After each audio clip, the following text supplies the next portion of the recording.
Coming up now on Animal Outtakes, class is in session. We're taking a trip through Sarasota Jungle Gardens, learning about some fascinating animals, like these young, curious toucans. We get up close to these agile and active avians. And these massive monitors are using their chemical cues to check out our camera equipment. Find out more about this special species. Plus, we meet Roscoe, a long-standing Sarasota resident. He's one of the world's largest land tortoises. This and much more straight ahead on Animal Outtakes.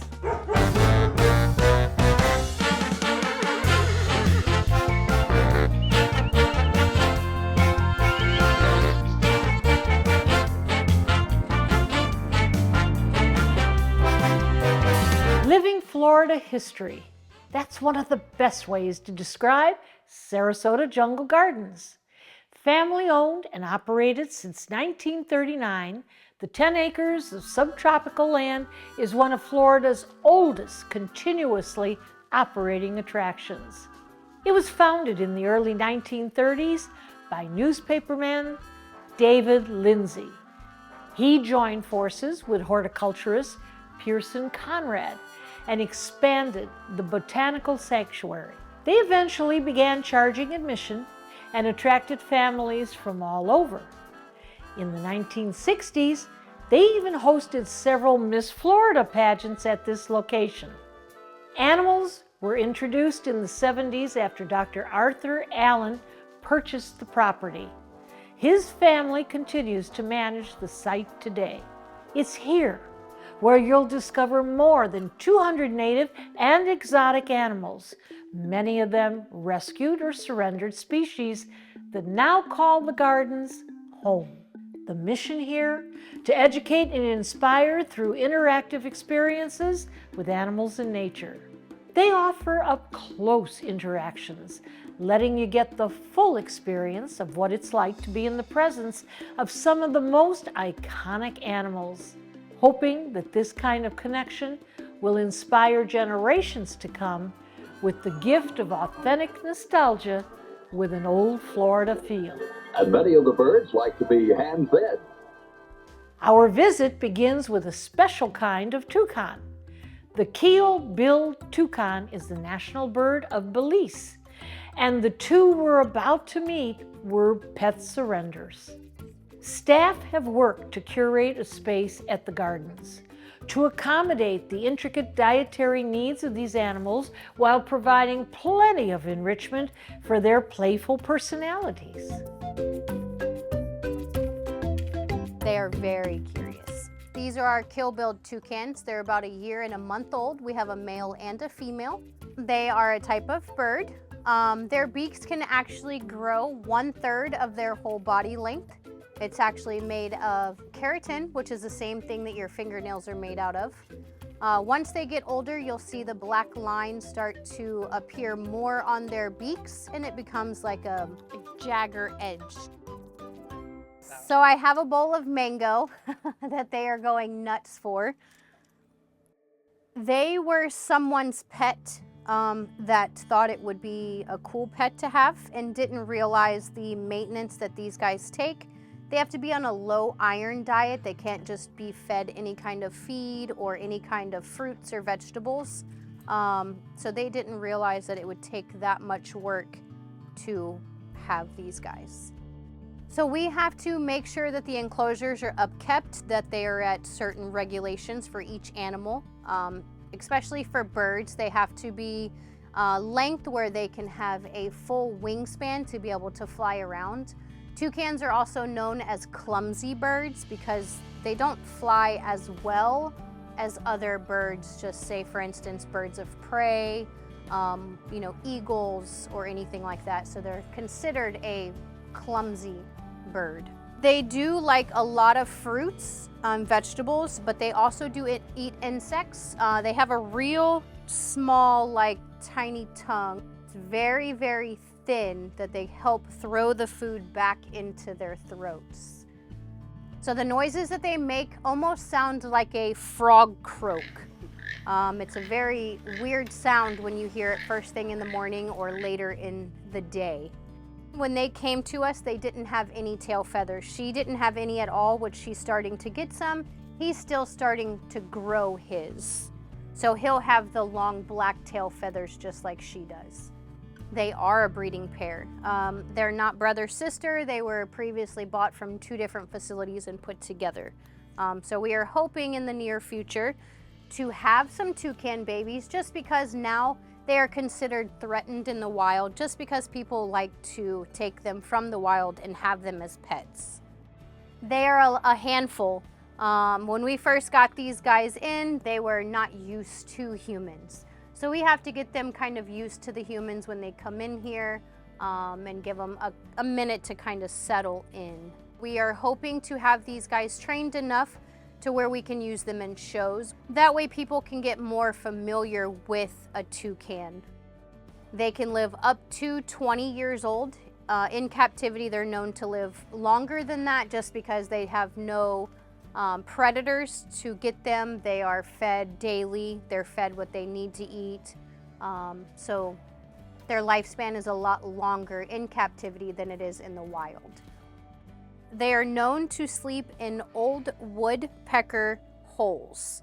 And they actually kind of sleep with their wings over top of their head, and also their tail feathers come over their head.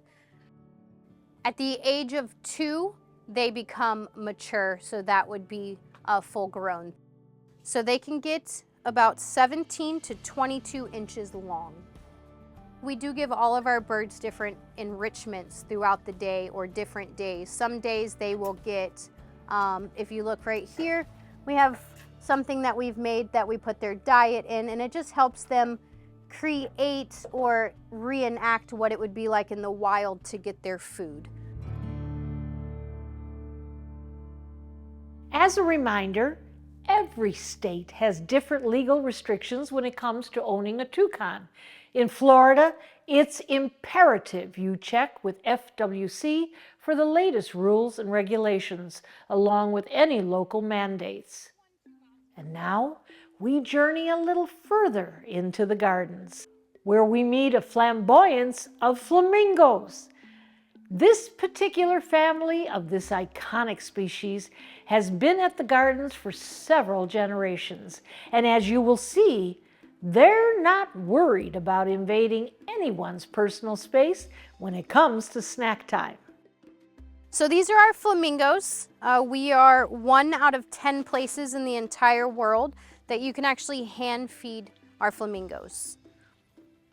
So they are American flamingos. These are the hatchlings from the original flock that we got. So they've never learned how to fly, so they don't know how to fly. So they don't just take off and fly away. They stay here at the park. So what they're doing is they're looking for algae. These guys are known as filter feeders. So they look for algae in not only the water, but also in the grass. They eat a pellet made for flamingos, and it's got beta carotene in it. That's how they actually are able to get their color. It's like a shrimp, a brine shrimp. These guys are very vocal. Number 27 here is actually a male. Number 29 is actually a female. Once they find a pair, they are mated forever. That's how you can tell female flamingos and male flamingos apart. Are the taller ones are your males, the shorter ones are the females. And a fun fact, flamingos are not born pink, they're actually born white, or like a grayish white color. It's just not a bird that you see every day flying in the sky. You don't see flamingos on a daily basis. You can, see peacocks or ibis or seagulls on a daily basis, but never a flamingo. They are very funny birds. They can be quiet one moment and making loud noises, putting their wings out, and they actually run around sometimes when they get a little too excited. I think the reason why we bring so many people here to the park, for one, not only are flamingos, because you can hand feed them, but you can get a feel for Florida in just one location. You have seagulls, so you don't have to go to the beach. You have the palm trees, you have different birds, the weather, so you don't have to travel very far to know that you're in Florida when you're here. They are very happy. And all of our flamingos here have their own names. They don't just go by numbers, they go by names. So you actually want to keep your hand cupped, and they will actually angle their heads to the side to be able to pull the food into their mouths. They are very strong. Actually, when they are sleeping with one foot up, or if they're just standing with one foot up, that's how they actually control their body temperatures. That's how they can regulate the temperature of their bodies, is by standing on one foot, which is very odd. You wouldn't think that, you know, having 1 foot off of the ground can control your body temperature, but it does for these guys. We also do enrichment for our flamingos as well, like we do with all of our other animals. But they also get contact from our guests, and our guests love feeding these guys.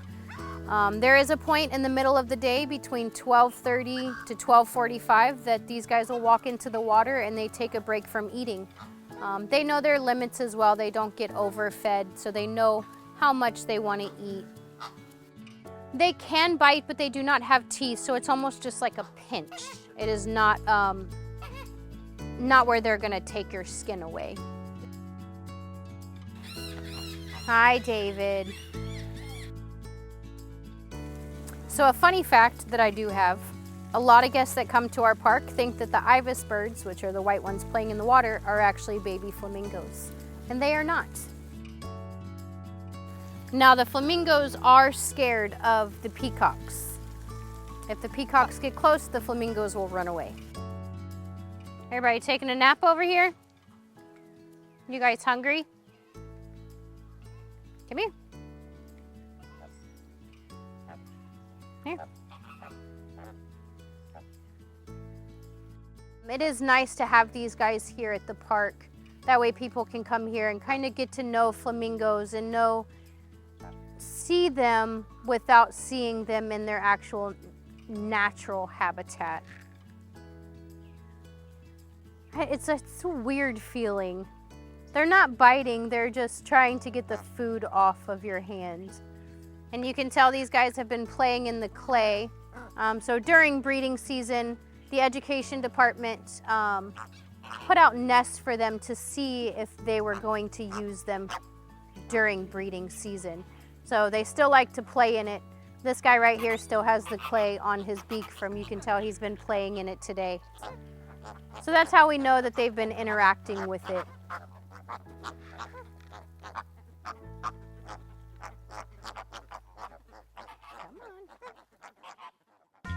Coming up next on Animal Outtakes, Miles and Freddie make an appearance. These carnivores carefully satisfy their curiosity while we learn about what goes into the caring for these creatures as they age. After the break.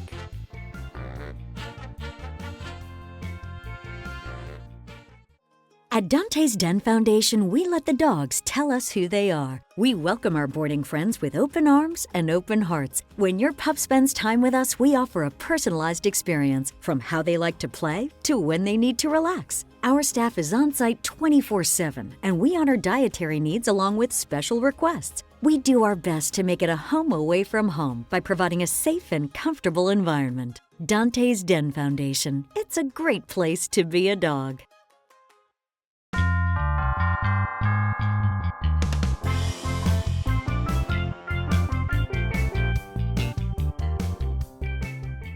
So right now we are in with the black and white throated monitors. We have Miles and Freddie. These guys are roughly 9 years old.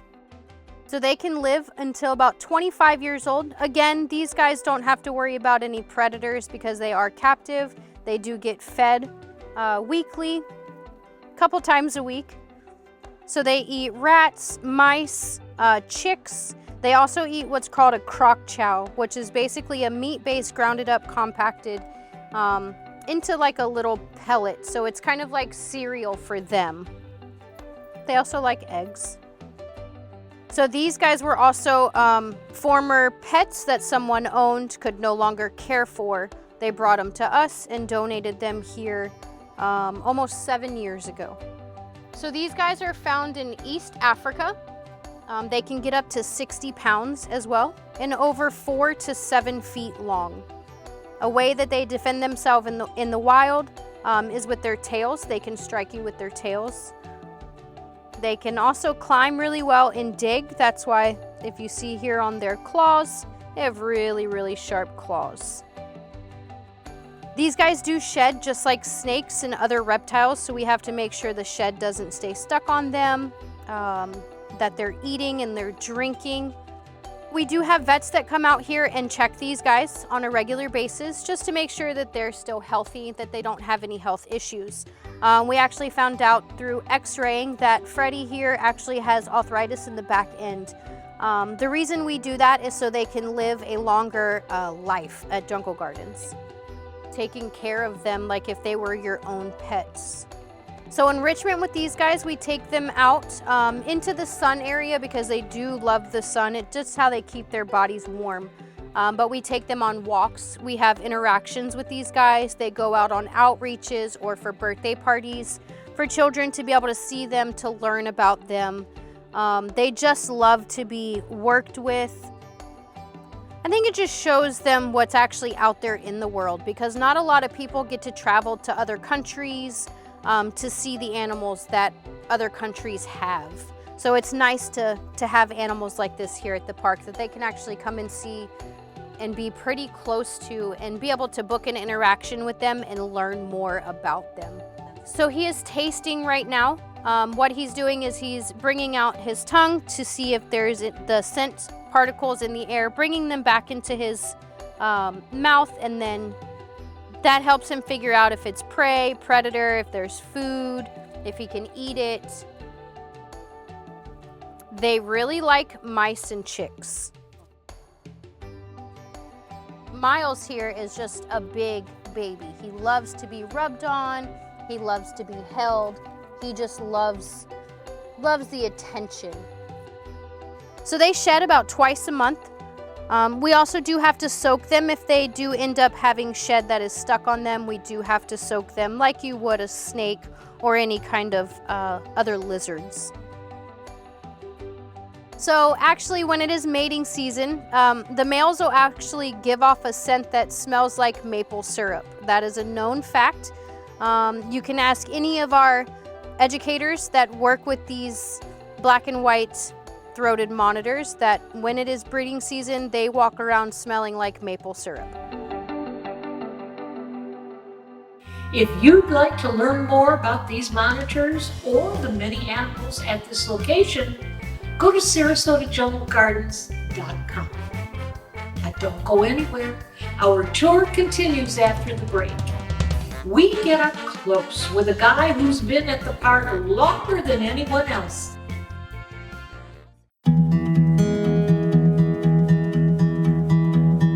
So this is Roscoe. He is our Aldabra tortoise. He is actually 70 years old. He weighs over 600 pounds. He has been at the park for quite a long time. I would say he is the resident that has been here the longest. Hi, you gonna stand up so everybody can see you? You got food on your face. Hi, what are you doing? Oh, say hi. He loves carrots. He loves cactus. Right now he's enjoying some alfalfa hay. That's just his browse for the day. He also eats tortoise chow. That's got all his minerals and vitamins in it, but we also give him carrots, cactus. He loves cucumbers. He also gets lettuce. The care for an animal like this. Well, as you can see, he's got medication on his shell. That's just from the moisture from the rain staying on his shell. So we have to treat his shell. So you have to, when you own an animal like this, you have to think of their well-being. I know he was originally owned. I know they drove him here when he was younger and just dropped him off. They no longer wanted him anymore. So his enclosure was actually built around him. There is no way for him to be able to get out. The doors are too small for him to get out. So Aldabra tortoises are actually the largest tortoise in the world. Here at the park, we actually have 4 of the world's largest tortoises. We have the Aldabra tortoise, we have Galapagos tortoise, we have Sulcata tortoise, and now we have an African leopard tortoise. So we now have the top 4 world's largest tortoises. He can live anywhere, or should I say, up to 200 years old in captivity, just because, again, he doesn't have to worry about any predators. He gets fed constantly and well taken care of and kept up. He could step on your toes. He's very curious. Here at Sarasota Jungle Gardens, we are very educational. That's what we want to share our knowledge with people is, you know, learning how to live side by side with these guys. He can feel when you're rubbing on his shell. He can feel all of this. He loves his back to be scratched. He loves to be rubbed on, but he can feel this because it's just the same as your fingernails, just like with the toucans with their beaks. It's the same material that your fingernails are made out of, the keratin. Stay with us. There's more Animal Outtakes coming up next. Good boy, Roscoe. Animal Outtakes is produced by Dante's Den Foundation, a nonprofit group dedicated to creating the best life for dogs. If you would like to learn more about Dante's Den, donate, or volunteer, visit our website, dantesden.org. We hope you had fun and learned a thing or two along the way. We'll be back here again next week with even more animals and some engaging encounters. Until then, thanks for watching. Just breathing. Yes.